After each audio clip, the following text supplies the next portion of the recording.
Dr Khalid Helhoud, président de l'Alliance des médecins istiqlaliens. Alors aujourd'hui, c'était une occasion d'abord de participer à cet événement qui est organisé aujourd'hui conjointement entre l'Alliance des économistes istiqlaliens et l'Alliance des médecins istiqlaliens et des ingénieurs. La thématique, c'est une thématique très importante, très intéressante, puisque aujourd'hui il prend de l'espace dans le débat public, à savoir la santé, la politique sanitaire, la couverture santé universelle et tous les aspects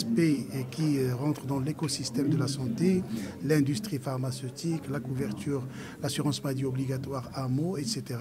Et le premier panel auquel j'ai participé, la thématique principale était la soutenabilité financière et humaine. Alors le débat a tourné sur 3 ou 4 questions qui paraissaient importantes. La première, c'est d'abord l'avant et l'après-Covid, et là aussi, quels étaient les changements qui ont été apportés à notre système de santé. Et bien évidemment, il y a une grande différence entre l'avant et l'après-Covid, mais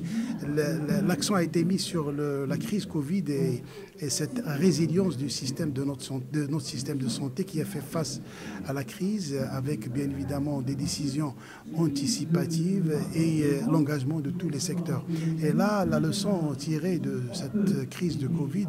c'était l'intérêt et l'importance de l'inter et de la multisectorialité avec l'engagement pratiquement de tous les secteurs et tous les départements ministériels et même de la population d'une manière générale. Et le Maroc a fait preuve d'un courage et vraiment d'une solidarité exemplaire pour faire face à cette crise. Et le cas du Maroc a fait le tour du monde puisque pratiquement, je dirais, on peut dire qu'on avait réussi cette lutte contre la crise Covid. Mais après le Covid, les questions ont porté sur vraiment l'ampleur de la réforme qui a été annoncée par Sa Majesté le roi Mohamed VI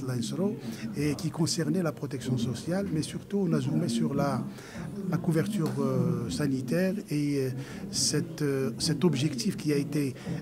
en grande partie réalisé, c'est celui de l'atteinte de la couverture santé universelle avec l'intégration de toute la population marocaine dans le système d'assurance maladie obligatoire. Bien évidemment, il y avait aussi ce projet de refonte du système de santé qui repose sur 4 ou 5 piliers, mais le plus important qui a été débattu aujourd'hui, c'est le nouveau mode de gestion territoriale qui est la mise en place des groupements sanitaires territoriaux et le renforcement de la gouvernance avec la création de nouvelles instances de gouvernance, à savoir